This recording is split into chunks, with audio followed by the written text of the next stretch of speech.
Each of the artists in this show explore the use of sound and silence in their work, working with frequencies, investigating the history of music and the history of jazz, and incorporating sound and silence in their work in really interesting ways. This exhibition is called To Hold a Form: Art with Sound in the work of Jenny C. Jones, Larissa Rogers, and Nama Sabar. It's an exhibition that's exploring questions that we all maybe have about the nature of art making. Can you hear a painting? Can art ask a viewer to listen closely? Can sound or maybe silence be used as an act of resistance in art production? The artists in this exhibition explore those questions, and these are questions we ask our visitors as they move through the space.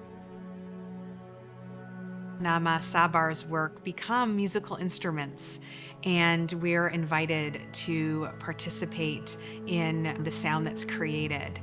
I see that she's challenging museum spaces as a whole. When a visitor enters this space, they are welcomed into almost this intimate relationship with these objects, and the work almost hugs you as you get close to it. Intimacy is also recognized in melodies of a certain damage, the guitar works that are installed in the center of this exhibition. Her feminist practice really denies the notion of the genius male artists creating work by themselves, alone in the world. She restrings these instruments, and suddenly they're no longer broken and discarded objects. She's participating in a process of maintenance and of care. The whole gallery space becomes a place of collaboration, of interaction, of movement. There's beauty and there's music and there's something possible. The genesis of the show really was the practice of Jenny C. Jones and these minimalist objects that she was presenting to the world, and what she calls the residue of music production. Her pieces have a soundtrack attached to them. Her works are not static, even though they might look like they are.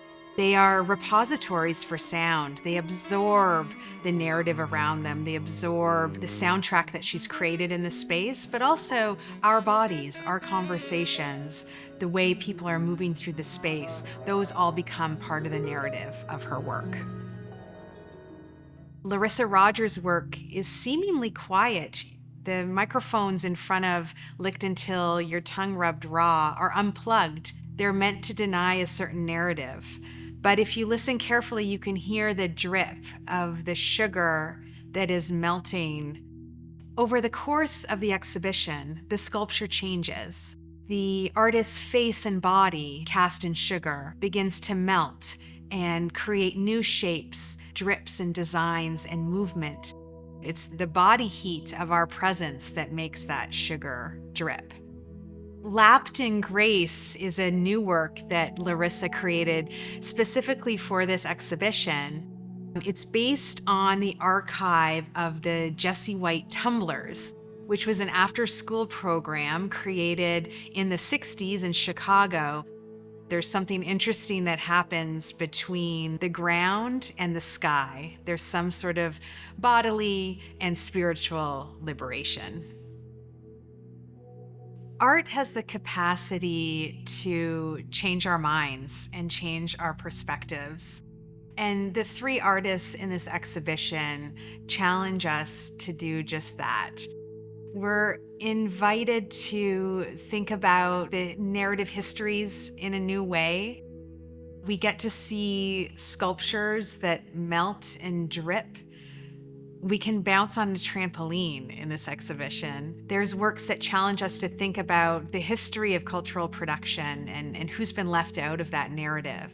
We're invited to create music and to create a space of sound and of collaboration. These ideas in art making seem really hopeful that there might be a little path for us to learn how to be together in this world.